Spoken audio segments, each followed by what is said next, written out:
Tengan todos una muy buena tarde. ¿Estamos bien con la transmisión? Muy buenas tardes, licenciado. Sí, sí se escucha y sí se ve. Muy amable, muchísimas gracias. Vean, vamos a trabajar hoy en los últimos temas que van a ser motivo del examen del otro miércoles. Quiero comentarles que más corriendo que andando, pero creo que sí cumpliendo con la finalidad de que se entienda, hemos concluido en la otra sección el tema y no nos vamos a ver el día martes. Yo trataré de hacer lo mismo con ustedes, les voy a pedir un poquito de paciencia, posiblemente empleemos un poquito más de lo normal nuestra exposición, pero la idea es que podamos concluir con estos últimos puntos. Estamos abordando lo que concierne a las actitudes del demandado frente a la demanda. Dije ya en las últimas sesiones que el demandado puede contestar en sentido afirmativo, que es un allanamiento, o puede contestar en sentido negativo en forma tácita o expresa. La forma tácita es cuando se le declara rebelde y en forma expresa cuando sí comparece. Pero también agregamos que también el demandado puede interponer ciertos tipos de defensa, tanto de forma como de fondo, que nosotros llamamos excepciones. Y explicaba en su oportunidad más o menos cuál es la función. Vamos a tratar de ampliar y el día de hoy voy a explicar yo qué son las excepciones previas, qué son las perentorias y una tercera clasificación de unas excepciones mixtas.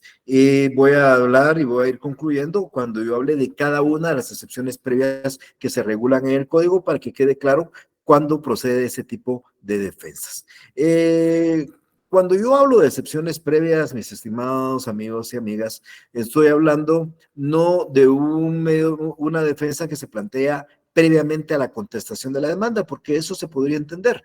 Que creemos que se llaman excepciones previas porque se plantean antes de contestar la demanda. Recuérdense que en el juicio ordinario, dentro de los primeros 6 días, planteo excepciones previas y la ley me da 9 días para contestar. Entonces lo planteo antes de. Pero no es eso. La función de una excepción previa y por la cual se le llama excepción previa es porque la misma es de previo pronunciamiento y debe ser dictada previamente a la decisión final. O sea, antes de que el juez dicte una sentencia, primero tiene que resolver cualquier excepción previa que se hubiera planteado.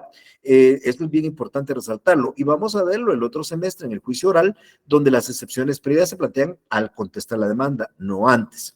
¿Por qué le llaman dilatorias? Decía yo rápidamente en la clase anterior, porque en cierta forma, como se tramita en vía incidental, suspenden el proceso y dilatan o retardan la contestación. Si yo planteo excepciones en los primeros 6 días, automáticamente el proceso se suspende y hasta que quede firme la resolución de la excepción, entonces ya voy a dictar sentencia, ya voy a poder contestar la demanda. Por eso yo les decía, yo planteo una excepción entre los primeros 6 días y el trámite que se lleva incidental y la decisión y la apelación van a pasar 6 meses y dentro de 6 meses tendría yo que contestar la demanda. Por eso también le llaman excepciones dilatorias, porque dilatan o retardan el proceso. Ustedes saben que para plantear una demanda hay que cumplir con ciertos presupuestos procesales. Es decir, yo les mencionaba en algún momento que yo no podía plantear una demanda ante el sacerdote porque no es juez, no podría plantear una demanda ante un juez civil de un asunto penal, meter un asunto, yo, Mario Gordillo, reclamando el derecho de mi hijo, solo yo porque quiero reclamarlo, cuando es a mi hijo a que le compete.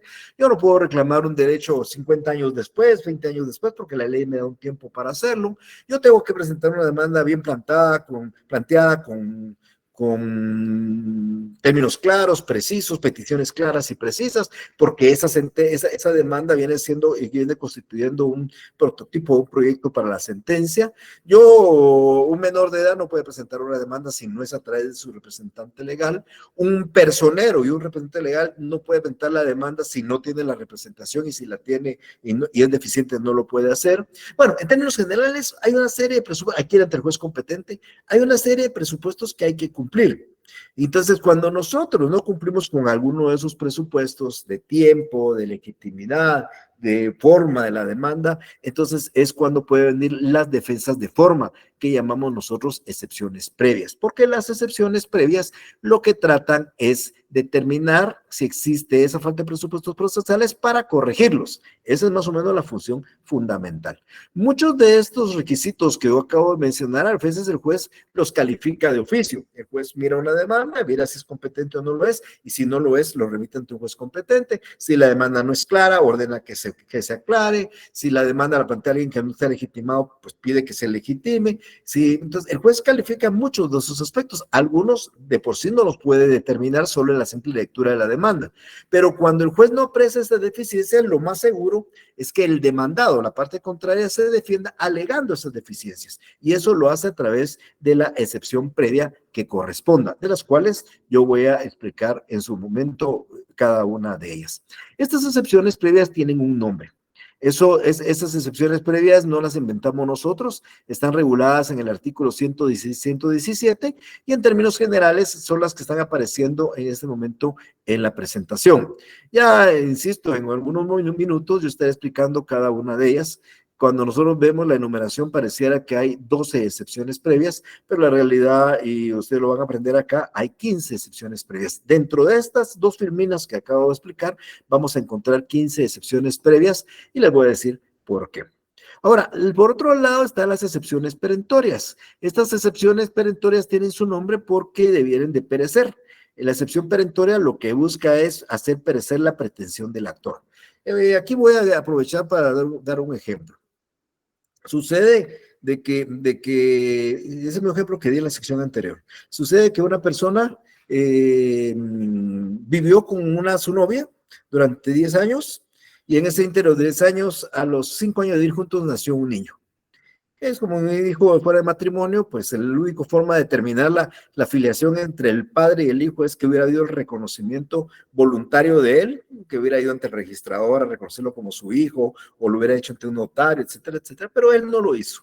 Como no lo hizo, entonces la madre del menor presentó una demanda de paternidad para que el reconocimiento sea forzoso, para que después de demostrarle al juez que hubo una convivencia, que vivieron juntos como marido y mujer, que nació el niño, que ese hijo es de él. Entonces, si ustedes se dan cuenta, esta es una pretensión. La pretensión de la señora es que a su cliente, estoy hablando de ustedes como abogados del presunto padre, lo condenen y le declaren padre del menor.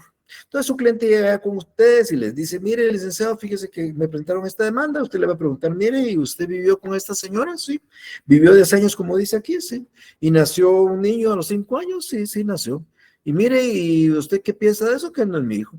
O sea que usted no está de acuerdo con que se le declare padre a su hijo. No estoy de acuerdo. Entonces, bueno, vamos a contestar la demanda en sentido negativo. Eso sería lo normal. La señora afirma que él es el padre y él dice que no, no es su padre, punto, ahí se terminó. Eso es una simple contestación negativa de la demanda. Pero ¿qué pasaría si en la plática que ustedes tienen con su cliente les dijera a ustedes todavía, mire, ¿usted por qué asegura que ese niño no es su hijo? Y él les dijera, pues mire, licenciado, le voy a contar, fíjese que yo cuando nací con una enfermedad. Y esa enfermedad me hizo impotente para procrear. Yo no puedo generar espermatozoides, por ende yo no puedo generar hijos. Y mira, aquí está la constancia médica que me dio un médico, que me ha tratado desde mi niñez y yo no puedo tener hijos. Por ende, ese hijo no es mío. Nació cuando yo convivía con ella, pero no es mío.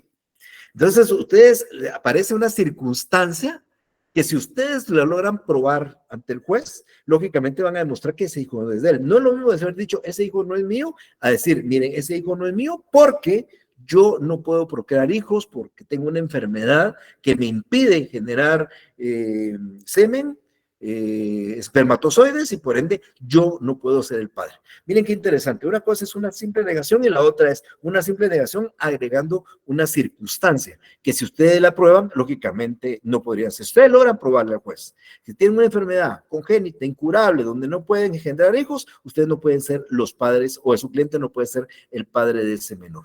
Entonces, esta excepción perentoria, cuyo nombre no está en la ley, sino que nosotros lo vamos a nombrar, dependiendo de las alegaciones que hagamos, eso va a destruir la pretensión del actor.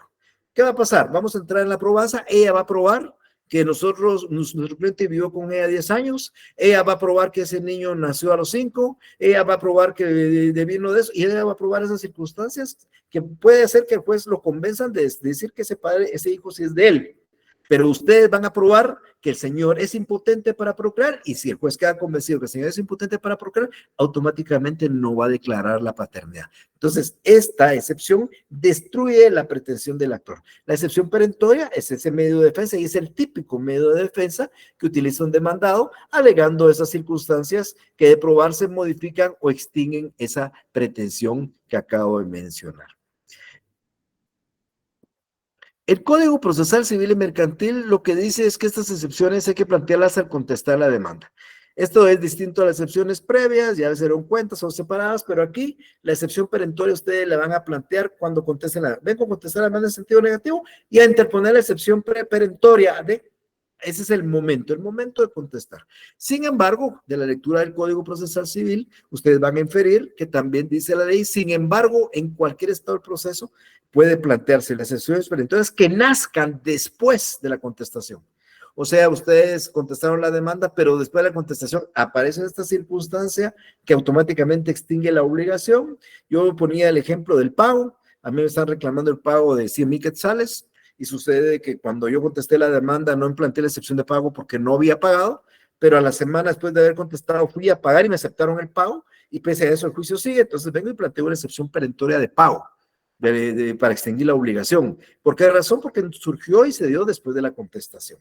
Pero entonces, las excepciones perentorias, como regla general, se interponen al contestar la demanda en sentido negativo de forma expresa, pero aquellas nacidas con posterioridad pueden interponerse en cualquier estado del proceso.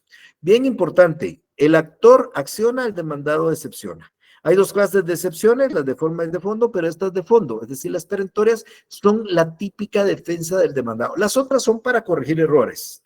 La excepción previa es para corregir errores, falta de presupuestos procesales. La excepción perentoria es la que destruye la pretensión del actor. El actor acciona y pretende algo y el demandado le excepciona para destruir esa pretensión. Esa excepción es la excepción perentoria. Como mencionaba, una diferencia que vamos a ver más adelante es que la excepción previa tiene un nombre, ya dije, ya las enumeré, incompetencia, falta de personalidad, falta de personería, demanda defectuosa. Las innominadas no tienen nombre en la ley, pero nos corresponde a nosotros nominarlas conforme a esos hechos o esas circunstancias que hemos alegado. El ejemplo que di, la paternidad. ¿Qué fue lo que expliqué? Que nuestro cliente no puede procrear hijos porque adolece de una enfermedad incurable que no le permite generar los espermatozoides necesarios para engendrar. Pongámosle un nombre a esa excepción. Señor juez, comparezco a contestar la demanda en sentido negativo, es decir, yo no soy el padre, y a interponer la excepción perentoria de qué. Alguna vez puse un ejemplo de eso, pero voy a poner un nombre bonito. Excepción perentoria de imposibilidad física del demandado para procrear hijos, por lo cual no es el padre del menor fulano de tal. Así lo voy a llamar, y ese nombre le voy a poner a la excepción, así se va a llamar la excepción. Otro nombre, algo tal vez más corto, excepción perentoria de imposibilidad del demandado para engendrar hijos, nada más corto todavía, como lo dijo es un alumno en una práctica que les puse para que me le pusieran un nombre, la excepción perentoria de no puedo procrear. No sé, como ustedes quieran, pero cualquiera de los nombres, no puedo procrear, incapacidad física del demandado para procrear, incapacidad física del demandado para procrear por adolecer de la enfermedad tal y tal, cualquier nombre que ustedes le pongan está relacionado a eso, de que su cliente no puede procrear porque tiene una imposibilidad física. El nombre, ustedes le colocan el nombre a la excepción perentoria y se lo ponen más bonito, se lo ponen menos bonito, más corto, más largo, eso no importa, pero el nombre lo coloca el demandado, atendiendo a los hechos que uno expone como una circunstancia modificativa o extintiva. Ahora, hemos encontrado en la doctrina, no en la ley, una tercera clase de excepciones. Vamos, si es por conforme a la ley, sepan ustedes que son excepciones previas y perentorias. Pero la doctrina recoge una excepción mixta que es bien importante, que si bien está en la doctrina, indirectamente también el código recoge esa excepción mixta. ¿Cuál es una excepción mixta? Es una excepción previa. De las que acabo de enumerar, que habló de demanda defectuosa, falta de personería, unas de esas excepciones, unas de esas, tienen naturaleza de mixta. ¿Por qué se llaman mixtas? Vamos a ver, ¿qué es lo que hace la excepción previa? La excepción previa depura la falta de presupuestos procesales. ¿Qué hace la excepción perentoria? Ataca la pretensión. ¿Qué hace la mixta? Pues una mezcolanza. Es una excepción previa que ataca la pretensión. ¿Cómo dirán ustedes? ¿Una excepción previa que ataca la pretensión? Sí. O sea, se plantea como previa, pero los efectos que tiene son perentorios. La previa tiene efectos de previa, no efectos perentorios. La perentoria tiene efectos perentorios, pero no es previa. Pero las mixtas, conforme a la doctrina, son previas, pero si se declaran con lugar, producen efectos perentorios. En un minuto voy a explicar esa circunstancia porque es importante.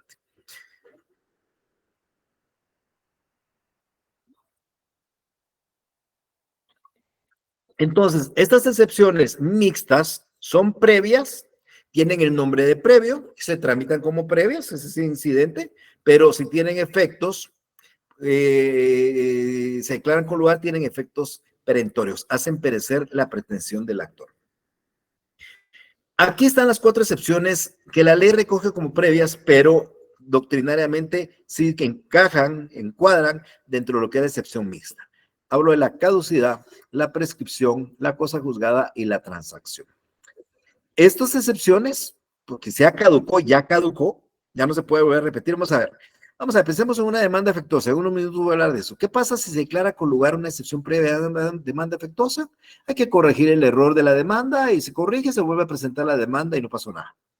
¿Qué sucede si se plantea ante un juez incompetente? Pues el juez incompetente debe irse y se traslada ante un juez competente.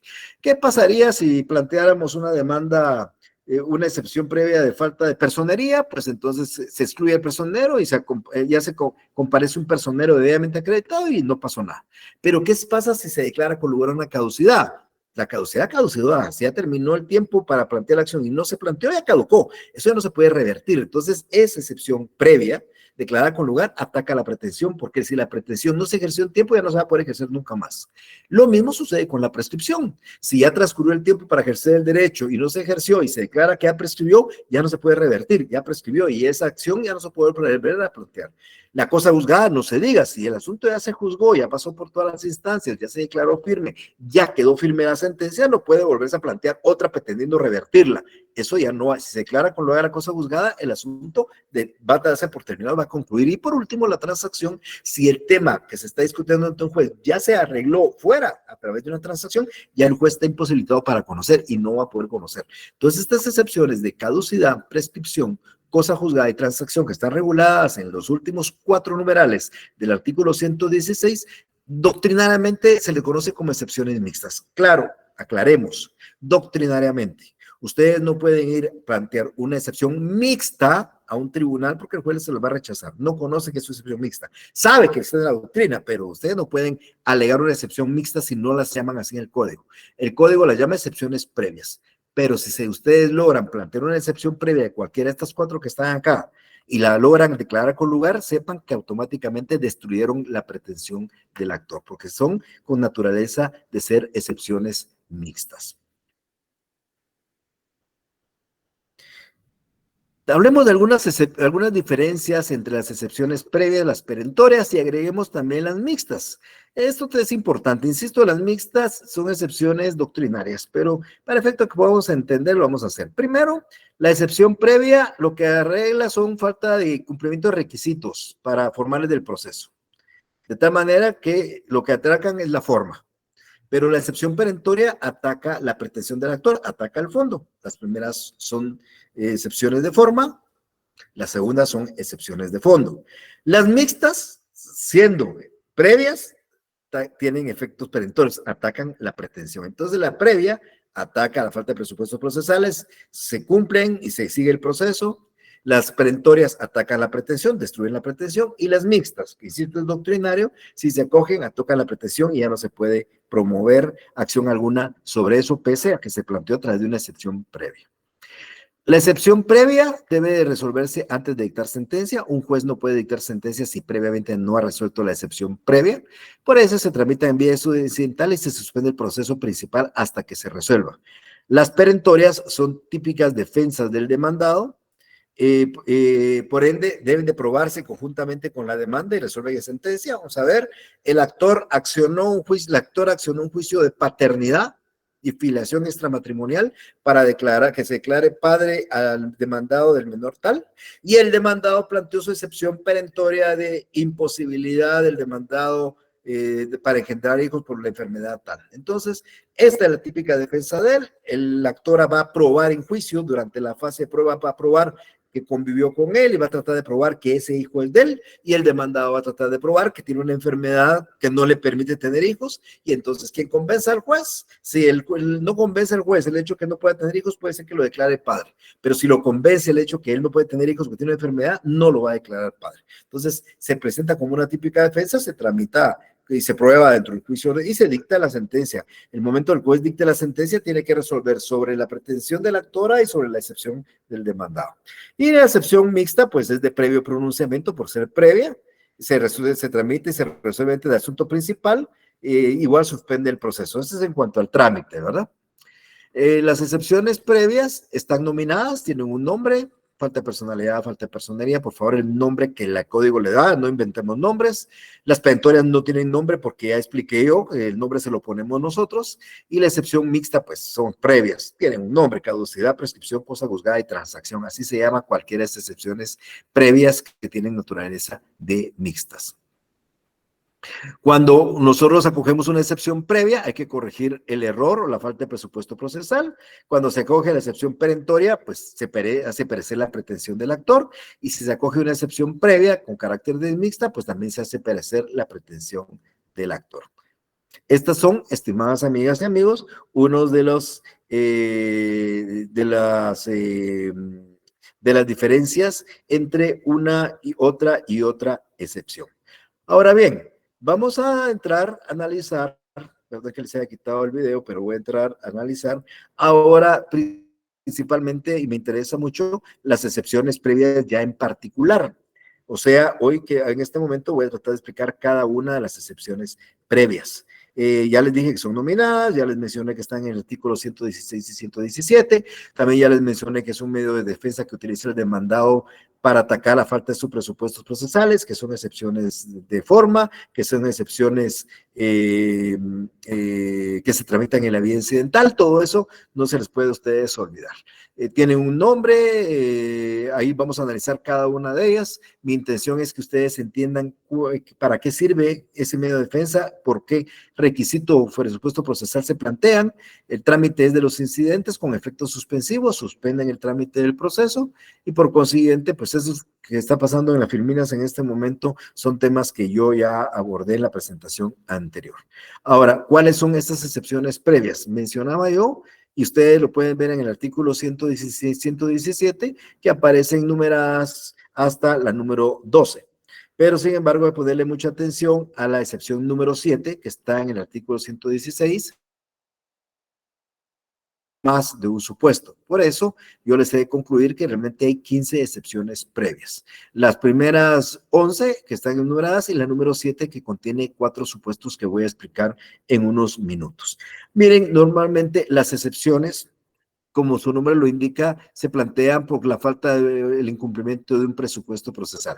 Sin que vayamos tan rápido, la incompetencia porque no hay competencia de juez, la litispendencia porque hay una litis pendiente, la demanda efectuosa porque la demanda no está clara, no es precisa, está defectuosa, la falta de capacidad legal porque el menor o el mayor con declarado en estado de incapacidad dice que presenta la demanda y no lo puede hacer, la falta de capacidad, la falta de personalidad porque no hay una legitimación, esta tal vez no tiene mucha relación con el nombre, la falta de personería porque el personero que se presenta no tiene representación o si la tiene es insuficiente. La número 7 la voy a explicar en su oportunidad. La caducidad, pues porque la acción que se intenta ya transcurrió el tiempo y la ley estableció un tiempo para plantearlo y si no caducaba y como no se hizo caducó. La prescripción porque la ley también establece un tiempo para el cumplimiento de las obligaciones y si no las mismas se extinguen a través de ese tiempo, la prescripción, la cosa juzgada, porque no puede volverse a juzgar algo ya juzgado, y si se pretende promover una demanda de algo ya juzgado, va a promoverse la cosa juzgada, la transacción, si es que el asunto se resolvió por vía de transacción,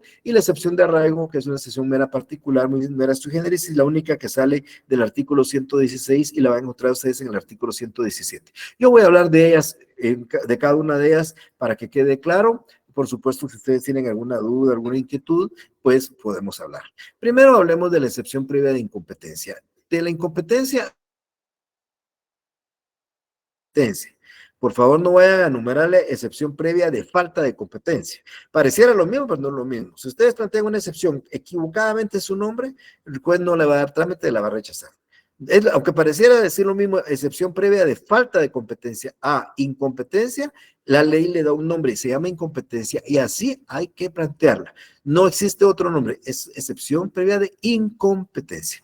Y esa incompetencia, ustedes ya la vieron cuando yo hablé de reglas de competencia. Se recuerda que en mis primeros días de clase yo les dije hay que leer reglas desde el artículo 7 al 24, ahí están las reglas de competencia. Ahí dice que el juez conoce asuntos de mayor cuantía, de menor cuantía, competencia por razón de materia, de territorio, de grado. Entonces, cuando ustedes se equivocan, porque de los más de 1000 jueces que hay en toda la República, ustedes presentan la demanda ante el juez que no lo es competente, porque solo es uno o su máximo dos, entonces la otra parte le va a alegar la incompetencia. Si no es que el juez lo determina de oficio, la otra parte va a alegar, señor juez, el juez que usted es incompetente, usted no puede conocer, y le va a plantear la excepción de incompetencia. O sea que esta excepción de incompetencia se fundamenta en esas posibilidades de que el juez que conozca no era competente por razón de grado, domicilio, territorio o cuantía para conocer. Y ahí va a plantearse la excepción.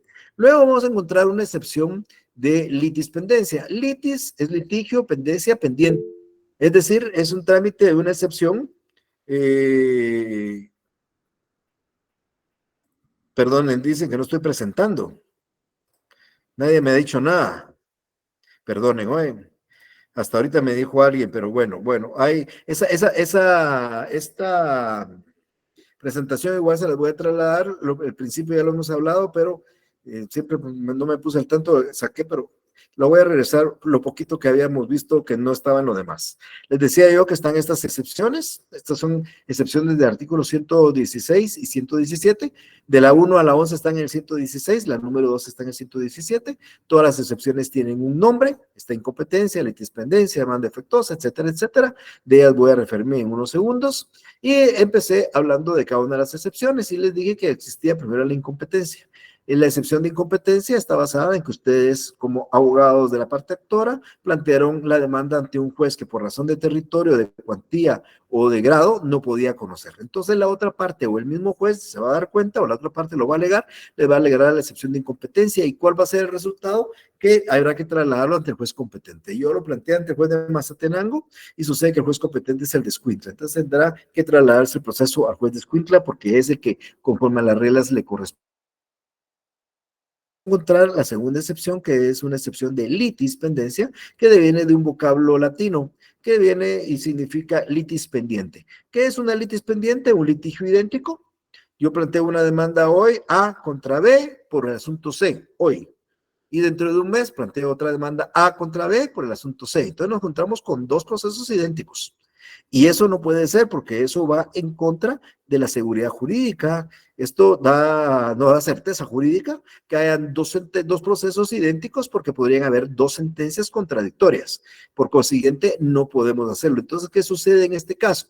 Cuando se plantea una litispendencia es porque hay un proceso anterior idéntico en cuanto a las personas, en cuanto a los objetos y en cuanto a las causas. El artículo 540 del Código Procesal Civil y Mercantil dice que cuando la demanda entablada en un proceso sea igual a otra que se ha entablado ante juez competente, siendo unas mismas las personas y las cosas sobre las que se litiga, se declarará la improcedencia del segundo juicio. Entonces, hoy presenté A una demanda contra B por el asunto C, y dentro de un mes A vuelve a presentar una demanda contra B por el asunto C. Esa segunda demanda se declara improcedente y hay que condenar al actor en daños y perjuicios sin costas procesales. Esa segunda demanda no puede prosperar, solo puede haber una demanda y no dos idénticas en cuanto a personas, cosas y acciones. Entonces, esta excepción de litispendencia procede cuando se plantea una acción existiendo otra de identidad de personas, cosas y acciones que aún se encuentra pendiente de resolver. La segunda excepción. Luego vamos a encontrar una tercera excepción que es la demanda defectuosa. La demanda, ya hablé con ustedes de la demanda, les expliqué qué requisitos lleva la demanda. Les dije que está formada de tres partes, una parte introductoria, un cuerpo, un cierre. Y les he dicho de la lectura del artículo 61 del 106 y 107, dice que la demanda hay que ofrecer pruebas, que hay que fundamentarse en derecho, que hay que hacer peticiones claras y precisas, que hay que hacer un relato claro y preciso, que hay que identificar al actor con todos sus generales, que hay que indicar el nombre del demandado. Esa demanda es un proyecto de la sentencia. Esa demanda, igual que la contestación de la demanda, son lo que al juez le va a servir para dictar su sentencia, porque es la sentencia del juez debe ser congruente con los hechos, con las pruebas y las pretensiones de la demanda y de la contestación.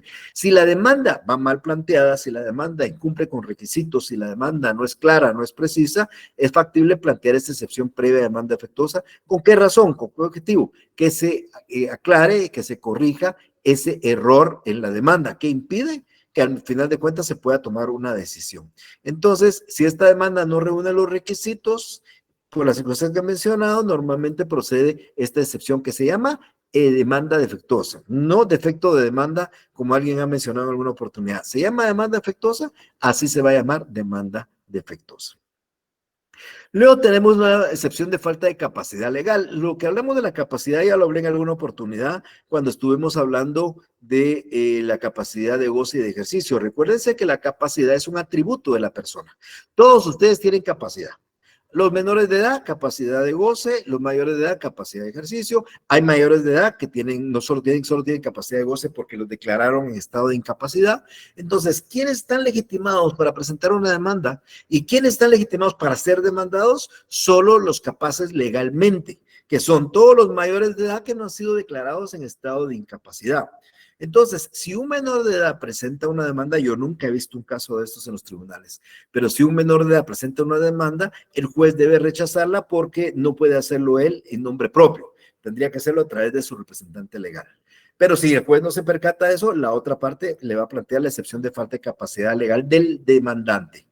Mientras que si se demanda a un menor de edad y no se hace a través del representante legal, también hay una falta de capacidad legal del demandado. Entonces, el actor como el demandado deben ser personas capaces. Si el actor no es capaz, tiene que ser a través del representante legal. Si el demandado no es capaz, tendrá que ser demandado a través de su representante legal. Recuérdense, esa capacidad legal se quiere a los 18 años y es para poder ejercer por sí mismo derechos y obligaciones, salvo que se declare su incapacidad para eso. Entonces, esta excepción procede cuando quien ejerce o contra quien se ejerce la acción no es capaz, ya sea porque no es mayor de edad o porque fue declarado en estado de incapacidad. Luego tenemos una excepción de falta de personalidad. Este nombre sí no tiene mucha relación con el tema de la excepción, porque cuando yo aprendí que era la personalidad, y creo que ustedes también lo aprendieron, decía que la falta de personalidad no es ni más ni menos que la falta de aptitud para entrar en el campo del derecho. ¿Ustedes recuerdan qué decía el profesor de civil cuando decía qué es la personalidad?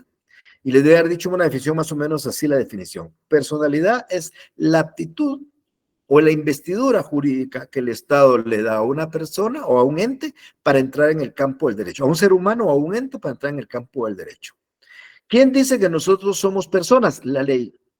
Dice la ley que es persona todo ser humano desde que nace o antes de nacer, que nace con condiciones de debilidad. Y también son personas, entidades ficticias, como sociedades anónimas, como fundaciones y como entidades públicas, organizaciones que nacen con personalidad por su propia ley. La universidad, el ICS, etcétera. Son personas jurídicas. Si la ley dijera en algún día que es persona jurídica un perro, bulldog, todos los perros bulldog son personas, entonces sucede que los perros ya tendrían derechos y obligaciones y podrían ejercer derechos y obligaciones, pero por el momento no lo dice. Entonces, cuando uno ve la falta de personalidad, estimaría, basado en la definición de personalidad, que esta excepción procede cuando quien presenta la demanda es alguien que no tiene personalidad, un perro, por ejemplo, un gato, un ave, pero no es así, no se refiere a eso. La falta de personalidad tiene relación con la legitimidad. Recuérdense que ¿quiénes están legitimados a demandar? Aquellos que ejercen un derecho propio. Mario Gordillo puede ir a demandar a quien le chocó su carro, pero yo no puedo ir a demandar a que chocó el carro de mi mujer. Le corresponde a mi mujer hacerlo, porque ella es la propietaria. Mario Gordillo no puede pedir el divorcio de su esposa, perdón, Mario Gordillo puede pedir el divorcio de su esposa, pero yo no puedo ir a pedir el divorcio de mi hija. Ella es la que le compete pedir su divorcio, si ella quiere, pero yo no puedo ir a hacerlo. Ustedes dirán como representantes, sino yo no, como que fuera un derecho mío. A mí no estoy contento con el matrimonio de mi esposo y yo voy a ir a pedir el divorcio para que lo divorcien. El juez me va a mandar a volar. Y si el juez no me manda a volar, la otra parte va a plantear la excepción de falta de personalidad y va a decir, mire, Mario Gordillo, ¿qué tiene que ver en este divorcio? Si él no puede plantearla porque no es un derecho de él. Entonces, la legitimidad puede ser tanto el sujeto activo como el sujeto pasivo. Yo ponía el ejemplo, si yo voy manejando el carro de mi esposa y me lo chocan, Yo puedo demandar al piloto del carro y al propietario del carro si no son la misma persona, porque la ley dice que son solidarios. Pero no puedo ir a demandar al hermano del dueño del vehículo, porque no tiene, ni es el piloto ni es el dueño del vehículo, no lo puedo ir a demandar. Entonces ahí me plantearía una excepción de falta de personalidad del demandado. O sea, tanto el actor como el demandado deben ser los legítimamente obligados a ejercer el derecho o a responder de ese requerimiento, de esa acción promovida. Si no tienen esa legitimidad, entonces procede la excepción de falta de personalidad. Muchas de estas excepciones de falta de personalidad las plantean los abogados cuando alguien se equivoca de nombre. Es muy común eso. Por ejemplo, yo me llamo Mario Estuardo Gordillo Galindo, pero si alguien planteara una demanda en contra de Mario, por ejemplo, Estuardo sin E, solo con S, Mario Estuardo Gordillo Galindo, yo podría plantear una excepción de falta de personalidad, aduciendo que yo soy Mario Estuardo con E y no Mario Estuardo sin S.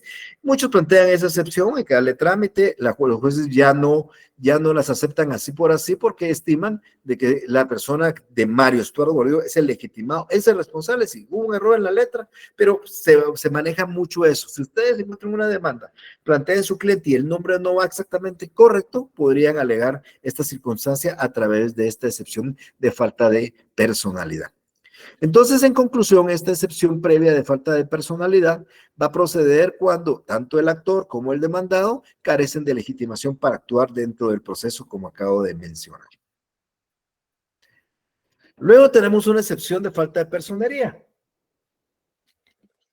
¿Se recuerdan ustedes que cuando hablé de la demanda y pusimos requisitos de la demanda, dijimos que el primero son los datos generales del solicitante o su representante legal? Ustedes pueden comparecer en un juicio personalmente o a través de un representante legal. En el caso de nosotros, que somos mayores de edad, capaces, todo, a través de un mandatario. Ese es un personero. El mandatario es nuestro personero. Pero ¿quién es el personero de un menor de edad? Su padre o su madre en el ejercicio de la patria potestad. Son sus personeros, son sus representantes. ¿Quién es el personero de la Universidad de San Carlos de Guatemala? Pues el rector de la universidad es su representante legal, el personero del ICS, su presidente de junta directiva o su gerente. ¿Quién es el personero de la sociedad anónima? El gerente o el presidente del consejo de administración. Bueno, dependiendo. Son representantes de personas físicas que por incapacidad no pueden comparecer o porque voluntad propia quieren que lo haga un representante. Y de personas ficticias que la ley establece o su estructura constitutiva establece quienes le representan. Esos son personeros. Entonces, ¿cuándo procede una falta de personería? Va a proceder cuando la persona que comparece aduciendo ser el personero no lo es. Imagínense que yo digo, comparezco en mi calidad de representante legal de mi hija fulana de tal, pero yo no presento ningún mandato ni nada porque no lo tengo. Entonces el juez me va a rechazar la demanda porque tengo que acreditar bajo qué calidad y cuál es el documento para hacerlo, pero no lo tengo. Yo solo dije que era su representante porque un día mi hija me dijo, papá, representame. Yo fui al tribunal y hago representante. No, me van a decir, usted no es el representante, no tiene ningún documento, no puede ser el representante legal. Pero también hay falta de personería cuando el representante legal acredita no fehacientemente la representación. Cuando digo acredita no fehacientemente la representación, es que sí es el representante legal, pero el documento con el que quiere acreditar no es suficiente. Por ejemplo, en el caso de los mandatos, la ley exige que el mandato se inscriba en el archivo de poderes. Si yo hago un mandato y se lo doy a mi hija para que me represente, pero ese mandato no se inscribe en el archivo de poderes, hay una falta de personería, porque si bien es cierto, ella es mi mandataria, el documento con el que quiere acreditar no es suficiente porque le faltan ciertos requisitos formales de validez. Si, por ejemplo, un padre quiere representar a su hijo menor de edad, tiene que presentar certificación de la partida de nacimiento. No, pero yo voy a presentar un acta notarial de declaración jurada donde yo le declaro ante un notario que yo soy el padre. Ese no es el documento fehaciente para establecer la personería. Entonces, van a haber dos supuestos en los cuales va a proceder la falta de personería. Uno, cuando el que aduce representar a otro carece del título de representación, no tiene ningún título. Y dos, cuando el que tiene el título carece de requisitos formales de validez y por consiguiente no tiene la representación. Tenemos esta otra excepción que yo quiero pedirle que me la voy a pasar un ratito por delante para hablar de ella de último, porque es una excepción que es mera particular, porque tiene varios supuestos y quiero explicarlos para terminar. Pero me voy a pasar a una siguiente excepción, que es la excepción de caducidad. Miren, voy a hablar de dos excepciones ahorita. Las dos excepciones, caducidad y prescripción, se refieren a tiempo. ¿Cuál es el fin primordial del proceso de su oportunidad? La paz social. Cuando un juez dice, y le doy la razón a A, B se molesta mucho, pero eso trae paz porque al final un juez con competencia, un juez legítimo, decide a quién le da la razón. Y ese sistema de resolver cada controversia trae paz a una sociedad.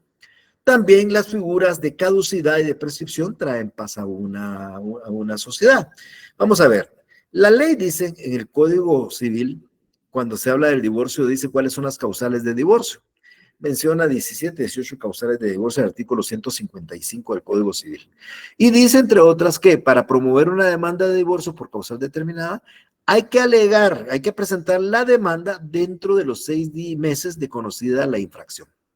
Usted llega a su oficina a un cliente y le dice, licenciado, fíjese que vengo porque mi esposa me es infiel, aquí tengo documentos que prueban su infidelidad, y usted le dice, bueno, ¿y cuándo se enteró? Mira, aquí están los documentos, yo me enteré hace 2 años.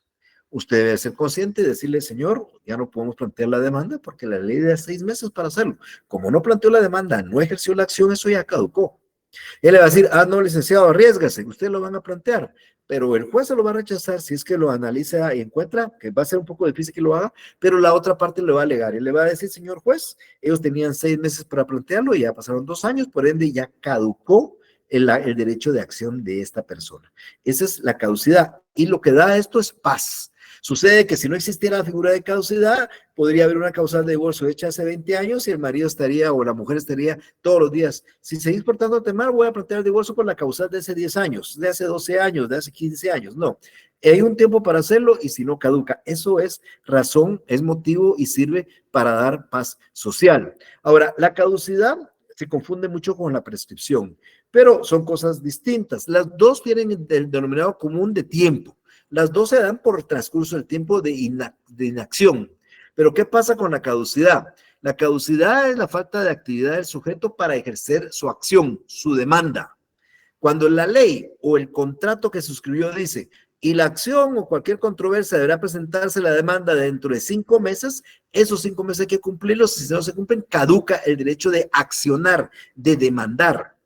No es lo mismo el derecho de reclamar el cumplimiento de una obligación. Entonces, la caducidad se determina en la ley, pero también se puede determinar voluntariamente en los documentos o en los contratos. Y esa caducidad no se interrumpe. Si hoy fue la causal de divorcio, que estamos hablando 13 de abril de 2023, tenemos 6 meses, abril, mayo, junio, julio, agosto, septiembre, octubre, hasta el 12 de octubre, para plantear nuestra demanda de divorcio de la causal que hoy conocimos. Si lo hacemos después de esa fecha, no planteamos la demanda de divorcio en ese tiempo, la otra parte nos va a alegar la caducidad. ¿Por qué? Porque no ejercimos esa acción en el plazo establecido por la ley. Entonces, si no ejercemos la acción en ese plazo, entonces es procedente plantear esta excepción previa de caducidad.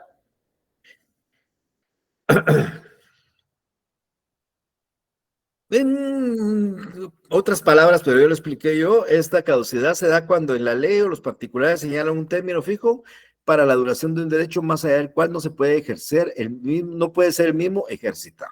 Y ese derecho es el derecho de accionar, el derecho de demandar.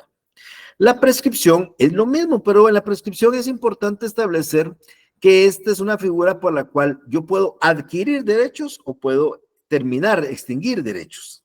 La prescripción tiene 2 figuras. Una prescripción adquisitiva, donde yo adquiero derechos por el transcurso del tiempo, y una prescripción extintiva, que es cuando se extinguen las obligaciones por el transcurso del tiempo. La prescripción adquisitiva no es la que hablamos aquí cuando hablamos de excepción previa de prescripción. La prescripción adquisitiva, si ustedes recordarán, tiene una figura en el ámbito de los derechos reales, en los modos originarios de adquirir derechos reales, que se llama usucapión. ¿Alguien sabe qué es la usucapión? Sabía que iban a estar callados. Usucapión es Universidad de San Carlos campeón. No es mentira, eso no es usucapión. La usucapión es un modo de adquirir la propiedad por el transcurso del tiempo de poseer, con justo título, en nombre propio, de buena fe, en forma pública y pacífica. Eso es la usucapión, es un modo de adquirir la propiedad por el transcurso de poseer en esa manera. Pero esa no es la prescripción a la que me estoy refiriendo acá. La prescripción aquí, a la que me estoy refiriendo, es la que sirve para extinguir obligaciones. Si ustedes van al libro quinto en el Código Civil, la primera parte de obligaciones en general dice que las obligaciones se cumplen por el pago por cesión de bienes y el pago por consignación, cumplimiento. Y las obligaciones se extinguen por prescripción, novación, confusión, condonación, remisión. Ahora, la prescripción es la figura que a mí me interesa, aquella por la cual por el transcurso del tiempo se pierden las obligaciones. Mi señor padre tenía un refrán que decía, mi hijo, yo no estudiaba derecho todavía, pero me decía muy claramente, hijo, las obligaciones viejas ya no se pagan. Esta es la figura de prescripción, las obligaciones viejas ya no se pagan. Y yo le decía así, y las nuevas, papá, y las nuevas déjalas envejecer, me decía. Entonces aprendí de mi papá. Las nuevas, las viejas no se pagan y las nuevas hay que envejecerlas para no pagarlas tampoco. Es broma, ¿verdad? Eso es broma. Pero en cierta forma, eso es la prescripción. Entonces, por el transcurso del tiempo, las obligaciones se prescriben. La regla general, la prescripción no está establecida en contratos, la prescripción está establecida en la ley. En ese libro quinto, en esa parte de cumplimiento de extinción de obligaciones, aparece la figura de prescripción y dice, todas las obligaciones prescriben por el transcurso de 5 años sin ejercitarlas, sin reclamarlas.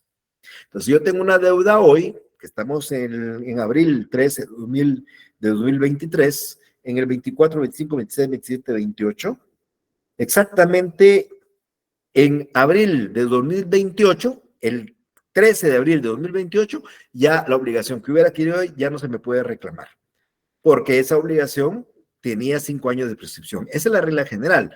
Hay excepciones. El mismo código en estos artículos dice, prescribe, por ejemplo, los daños y perjuicios en 1 año.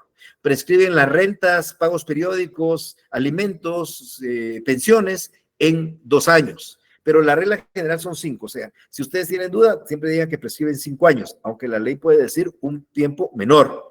Esa prescripción es una forma de extinción de obligaciones. Cuando ya la obligación no se requirió, cuando la obligación no se exigió y ya transcurrió el tiempo que la ley establece, entonces aquí es donde nosotros podemos plantear la excepción de prescripción. Es importante, reitero, que hablemos de la excepción de prescripción, pero de prescripción extintiva, no la prescripción adquisitiva. Es la prescripción extintiva la que nos interesa. Alguien me preguntó en la otra sección las diferencias. La caducidad, yo le dije, a mí me enseñaron de esta forma, caduca la acción, prescribe el derecho. Pero así no entiende uno nada. Caduca el derecho de demandar, caduca el derecho de accionar. Eso es lo que caduca. Porque la ley dice que hay un tiempo para accionar o porque el contrato dice que hay un tiempo para accionar.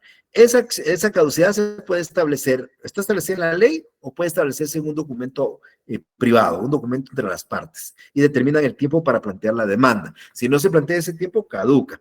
Esa caducidad no se puede interrumpir. Si la ley dice que son 6 meses para plantear una causal, se cuentan hoy, termina exactamente a la víspera de los 6 meses, no se interrumpe. La prescripción, por el contrario, no es la prescripción del derecho a accionar, es la prescripción de los derechos en general, de las obligaciones en general. Las obligaciones prescriben por el transcurso de cierto tiempo. Y la prescripción solo se establece en la ley, no se establece en los acuerdos. Las partes no pueden convenir un tiempo de prescripción, eso está establecido en la ley. Pero hay una característica, la prescripción sí se interrumpe. Si yo hoy adquiero una obligación, hoy venció una obligación que tenía de pagar 10,000 quetzales, usted, acreedor, tiene 5 años para cobrármelas, de hoy 13 de abril hasta el 2028, 5 años para cobrármela. Me lo puede hacer por teléfono, me puede pedir, y yo en el interés, dentro de 2 años, yo le hago un abono. Yo le di 10,000 quetzales, le pagué 1,000, solo le debo 9. Bueno, se interrumpió la prescripción con ese pago que usted hizo y por ende comienza a contarse otra vez 5 años a partir de ese pago que usted hizo o a partir del momento que usted reconoció la deuda, a partir que le notificaron una demanda, a partir que usted hizo un abono. Ahí se interrumpe la prescripción para contarse un nuevo plazo de prescripción. Esas son las diferencias entre la prescripción y la caducidad. Luego tenemos una excepción de cosa juzgada. La cosa juzgada es la característica primordial de la jurisdicción. Miren, pues, ¿qué diferencia a un juez de un Congreso y de un presidente del Ejecutivo? Que el presidente del Ejecutivo dicta acuerdos que puede cambiar él al día siguiente si quiere. O dentro de 2 años el nuevo presidente que venga, o dentro de 10 años un nuevo presidente que esté. Cualquiera puede sustituir el acuerdo gubernativo, la decisión de un mandatario, la puede cambiar dentro de un mes, dentro de un año, dentro de 10 años, dentro de 20 años. Eso pasa, la derogatoria de este acuerdo y la creación de este otro. En el Congreso pasa exactamente lo mismo, 160 diputados deciden crear y promulgar una ley que se promulga hoy, pero dentro de un año también 160 diputados más o menos también deciden dejar sin efecto esta ley y crear otra, la pueden cambiar. Pero una decisión de un juez de paz de un municipio recóndito que está firme, no la puede cambiar otro juez, no la puede cambiar un Congreso, no la puede cambiar un presidente, porque esa decisión está juzgada. Eso es una cosa juzgada. Esa es la garantía de la justicia, que en el momento que el juez decide quién tiene la razón y queda firme, eso hay que cumplirlo y nadie puede hacer lo contrario. Por eso, si alguien, pese a que fue condenado o ya perdió un juicio, vuelve a replantear el mismo juicio otra vez con la intención de que la sentencia varíe, va a proceder a esta excepción de cosa juzgada. Le va a decir la otra parte, disculpe, pero eso que usted está reclamando ahora ya se juzgó en el juicio tal y por ende que no puede juzgar. ¿Qué va a hacer el juez? Declarar con lugar la cosa juzgada. Esta excepción de cosa juzgada, como la caducidad y la prescripción, son excepciones previas, pero si se acogen, tienen efectos perentorios, porque tanto la caducidad como la prescripción, como la causa juzgada, si se declaran con lugar, ya la pretensión ya no se puede reiniciar, la acción ya no se puede volver a plantear, porque eso ya caducó, ya prescribió o ya se juzgó. Y lo mismo sucede con la excepción previa de transacción, que es la última en que vamos a plantearla. La excepción previa de transacción se da cuando el litigio, cuando el problema, cuando la controversia ya se ha resuelto por la vía de la transacción. Recuérdense que conforme al Código Civil, en el último de los artículos del Código Civil dice que se puede transar y que todos tenemos derecho a transigir y establece qué cosas se pueden transigir. Entonces, yo llego a un acuerdo con el señor que me chocó el carro. Yo quería 20,000 quetzales y él me dice, bueno, licenciado, mire, yo 20,000 no le puedo dar, le ofrezco 15,000, le voy a dar 5,000 ahorita y 10,000 dentro de un mes y hacemos una transacción. Hay concesiones recíprocas, porque si yo quería 20, sucede que le rebajé a 15 y él, en lugar de pagarme los 20, me va a pagar 15 y me lo va a pagar en 2 pagos. Hacemos una transacción. Pese a eso, sucede que yo recibo una parte, pero me arrepiento y al mes voy a plantear la demanda de daños y perjuicios. Él me va a alegar la transacción aduciendo que ese conflicto ya estaba resuelto en una forma extrajudicial a través de esta actividad o contrato de transacción. Entonces, la transacción se puede, insisto, es el mecanismo para resolver un conflicto o una disputa fuera de los tribunales y que por supuesto ya no va a ser motivo de promoción por los tribunales. Entonces, la excepción de transacción procede cuando se promueve una demanda existiendo un acuerdo voluntario por el cual se ha decidido el punto litigioso. No se puede volver a plantear. Por último, todavía tengo otra excepción previa antes, recuérdense, pero por último, encontramos la excepción de arraigo. La excepción previa de arraigo también se denomina en la doctrina judicación solvi, y la característica de esa excepción previa es que el actor de la demanda sumaria, oral, ordinaria, es un extranjero. Un salvadoreño demandando a un guatemalteco o puede ser 2 extranjeros, pero el actor es un extranjero. Salvadoreño, estadounidense, francés, inglés, no importa. Pero, ¿por qué se presenta esta excepción de arraigo? Es una excepción por la cual nosotros le pedimos al juez que a ese actor extranjero, siendo nosotros demandados, le fije una garantía de que asegure que va a seguir todo el proceso al cumplimiento de la sentencia. Porque podría suceder que aquí venga un francés, le presente una demanda en contra de su cliente, le deje embargado su salario, le embargue sus cuentas, le embargue sus depósitos, lo arraigue y luego se va para Francia y se olvida del juicio. Entonces, cuando ustedes tengan a un actor extranjero, pídanle al juez que le fije una garantía de que va a terminar el proceso. Si él no cumple con la garantía, el juicio no puede continuar. Si cumple con la garantía y lo deposita, sabemos que va a garantizarse que va a seguir el juicio hasta el final. Esto es un requisito que se le pide al extranjero. Sin embargo, la ley dice que cuando el extranjero prueba que en su país de origen no le exigen lo mismo a los guatemaltecos, entonces el juez pues no exigiría la garantía. Entonces, ¿qué va a pasar? Viene aquí un salvadoreño, me presenta una demanda en contra de mi cliente, yo pido la garantía, el juez le va a fijar una garantía, pero él demuestra que en El Salvador no le piden a los guatemaltecos garantía, Entonces, si demuestra eso, nosotros por el principio de reciprocidad diplomática no vamos a poderle solicitar ni fijar una garantía a este actor extranjero. Pero la característica de la excepción de arraigo, insisto, es que el actor es extranjero. Entonces procede cuando el actor es extranjero y el demandado es guatemalteco, normalmente, y lo que tiene por objeto es que el actor extranjero garantice las sanciones legales contra daños que podrían causarse en virtud de esa demanda. Ok, ahora me voy a ir a esta excepción que es la que a mí me interesa muchísimo, que es esta excepción que está enumerada como número 7 en el artículo 116. Yo no sé si alguno de ustedes tiene ahí su código físico de ese artículo 116, que me lo pudiera leer el numeral séptimo, por favor, del 116, alguien que lo tuviera.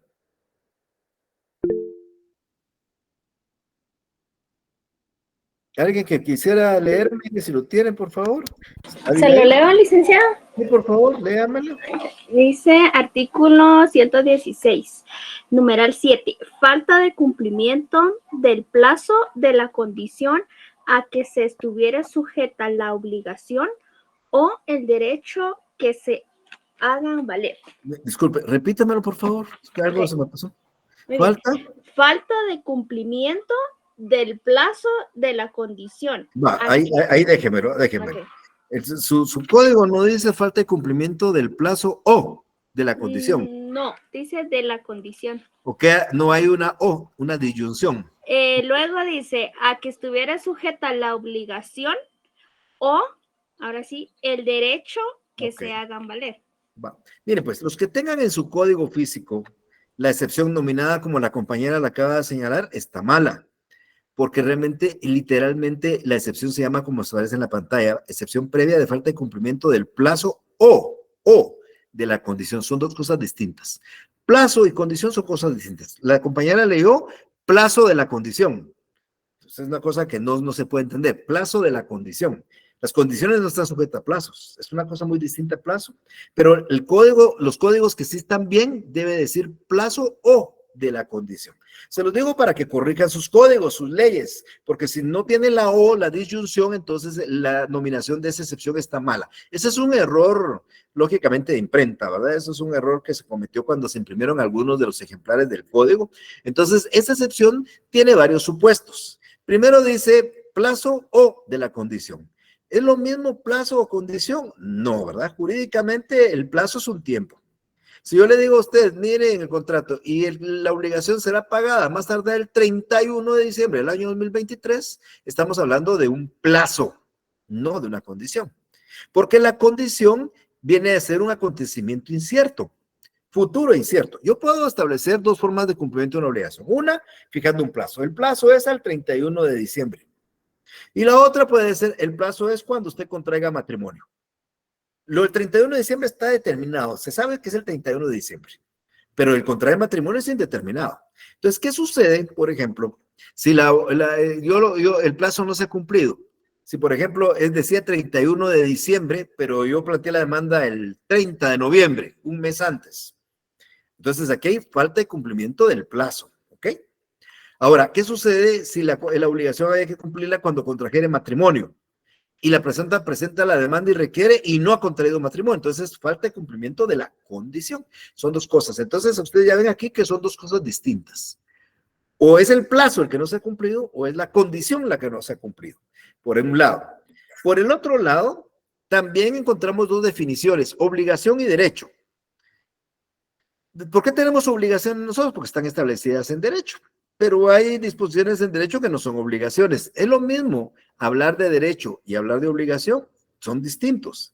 El derecho, pues ustedes saben que es un conjunto de normas, principios, reglamentos que dan unas directrices, normalmente son normas de orden imperativo o prohibitivo y hasta de carácter subjetivo. Simple y sencillamente ustedes ejercen o no ejercen el derecho. Entonces es una decisión personal. Aquí dice esto y yo puedo hacerlo o no lo puedo hacer. Pero la obligación no, la obligación sí está determinada. La obligación consiste en dar o hacer un hacer que ustedes están determinados, pues la persona tiene la obligación de ejecutarla. Entonces, en la excepción que se ha mencionado, primero hay plazo y hay condición, y segundo hay derecho y hay obligación. Entonces, realmente estamos encontrando distintas excepciones, porque una cosa es que no haya transcurrido el plazo y la otra es que no haya transcurrido la condición. La otra es que no se cumpla el derecho y la otra es que no se cumpla la obligación. Entonces, lo que vamos a encontrar en esta excepción son 4 excepciones distintas dentro de ese conglomerado. Primero, hay una falta de cumplimiento del plazo a que está sujeta la obligación. Esto va a proceder cuando la obligación se exige y el tiempo no se ha cumplido todavía. La obligación era el 31 de diciembre y lo estoy cobrando el 30 de noviembre. Esa es falta de cumplimiento del plazo que está obligada, estuviera sujeta a la obligación. Entonces, ese es un ejemplo. La otra excepción que vamos a encontrar aquí es la falta de cumplimiento de la condición, a que está sujeta a la obligación que se pretende valer, obligación. Entonces, aquí no es el plazo, aquí es la condición. Aquí me dijeron que la persona podía pedir la entrega del vehículo una vez se hubiera contraído matrimonio.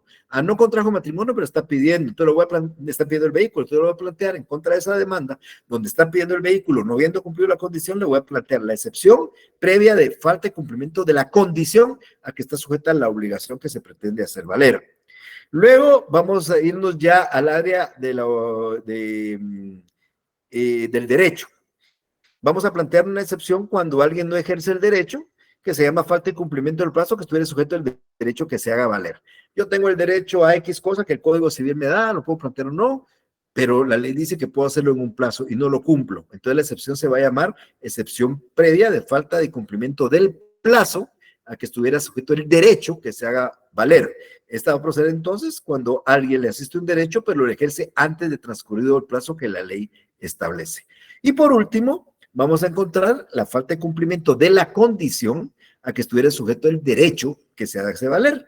Y va a prosperar esa excepción cuando a quien le asiste un derecho lo ejerce sin que se hubiera sucedido el acontecimiento incierto o el suceso incierto a que está sujeto ese derecho. Yo es difícil, como le digo, un poquito entender estas excepciones, pero es importante que vieran que en el numeral 7 no hay una sola excepción. En el numeral 7 hay 4 excepciones. Entonces, yo resumo. Las excepciones, estimadas amigas y amigos, previas que he explicado, son excepciones que atacan la forma, atacan la falta de presupuestos procesales de validez. Estas excepciones se dan cuando no se cumplen ciertos requisitos. Están nominadas, tienen un nombre, se tramitan en la vía incidental. Aparecen 12 excepciones, pero ya hemos explicado que una está formada por 4, por eso son 15 excepciones. Esa numeral 7 es un poco compleja porque tiene supuestos de plazo y supuestos de condición, supuestos de derecho y supuestos de obligación. Por ende, aparecen 4 excepciones que pueden plantearse en forma indistinta. Las excepciones se plantean conforme a su nombre. Hay que plantearlas en los primeros 6 días, salvo las excepciones previas no precursivas que la ley permite plantearlas después. Las excepciones perentorias destruyen la pretensión del actor, se plantean con la contestación. Bueno, eso es en términos generales lo que tendría yo que hablarles sobre excepciones. De defensas del demandado, actitudes del demandado, y ya solo me queda en que ustedes me puedan preguntar si tienen alguna duda al respecto. Así que les dejo en el uso de los micrófonos a ustedes para lo que quisieran preguntar. Cintia, por favor, si es tan amable. Buenas tardes, licenciado. Fíjese que yo en el curso de voluntariado, cuando recibí, nos explicaron que la incompetencia se debe plantear en los primeros 3 días de los 6, digamos, sí, de los 6 que tiene para interponer esas excepciones. ¿Es correcto? No, Cintia, no. Lo que pasa es que el que le dio ese voluntariado estaba basándose en la ley del organismo judicial, que establece que cuando un juez no es competente, uno puede pedir su incompetencia y hay que alegar los 3 días. Pero la ley del organismo judicial es subsidiaria, Cintia. Es decir, usted tiene que aplicar la norma específica que es el Código Procesal Civil para el proceso nuestro. En cualquier otro caso donde no se establecieran reglas de competencia o no se estableciera el procedimiento de unas excepciones, usted puede alegar la incompetencia del órgano dentro de los 3 días utilizando subsidiariamente la ley del organismo judicial. O sea, entre la ley del órgano judicial y el Código Procesal Civil pareciera que hay una contradicción. El Código Procesal Civil dice 6 días para excepciones, la ley judicial dice la incompetencia en 3 días. como hay una contradicción acá, usted tiene que irse a las reglas de la interpretación y primero recuérdese que primero prevalecen las normas particulares sobre las normas generales. La ley del organismo judicial es una ley subsidiaria que sirve para complementar procedimientos en aquellas leyes donde no están. Por ejemplo, los incidentes no aparecen en el Código Procesal Civil y Mercantil. ¿Qué norma utilizamos para el trámite de los incidentes? La ley del organismo judicial. En el Código Procesal Civil no dice, por ejemplo, que contiene una sentencia. El Código Procesal Civil no dice cómo se redacta una sentencia. ¿Dónde lo encuentra usted? En la ley del organismo judicial. Usted aplica al organismo judicial para redactar una sentencia porque dice la forma. Y la ley judicial dice que la incompetencia hay que alegarla en 3 días, pero claro, si las normas específicas no dicen nada al respecto. En el Código Procesal Civil sí dice 6 días para la incompetencia. ¿Oye? Gracias, licenciado. A usted, Cintia. ¿Alguien más? Bueno, el día miércoles vamos a tener una prueba. Va a ser valorado todo desde el primer día de clases hasta el día de hoy. Eso quiere decir que pueden tener una pregunta de principios, una pregunta de proceso, una pregunta de medidas cautelares, de pruebas anticipadas, una pregunta de defensas del demanda, cualquier pregunta.